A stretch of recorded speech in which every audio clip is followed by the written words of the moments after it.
Позитивните очекувања за праведното даночување се реализираат, вели министерот за финансии Драган Тевдовски. Тој посочи 7 факти за тоа дека реформата придонела за подобрување на економијата, меѓу кои социјалната реформа. Според него праведното даночување придонело за зголемување на вработеноста и за намалување на невработеноста, иако пред воведувањето на праведниот данок во јавноста имаше загриженост дека праведното даночување ќе зголеми невработеноста. Само за едно 3 месечје бројот на вработени е зголемен за 17.000 лица. Од неделава започна исплатата на зголемената социјална помош согласно правата предвидени во новата социјална реформа.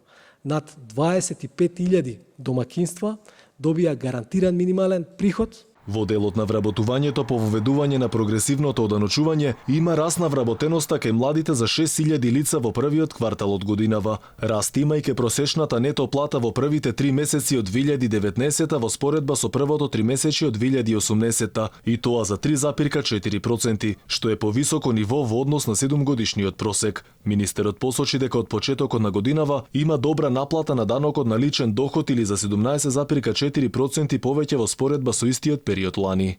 Тоа што сме го проектирале, ќе го обезбедиме и ова е сосема успешна реформа.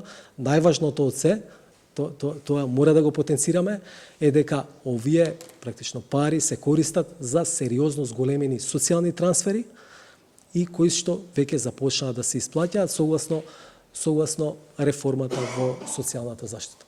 Растот на бруто домашниот производ во првото 3 месече изнесува 4,1% и според министерот покажува дека праведното оданочување не го блокира економскиот раст. Во врска со предизборното ветување за 500 евра просечна плата, Тевдовски рече дека тој е поборник на платите да растат бидејќи најголемиот дел од граѓаните живеат од својот труд. Посочи дека веќе има раст од 3,4% и оти ќе се продолжи да се прави притисок за раст на платите и на давање поддршка во бизнис заедницата.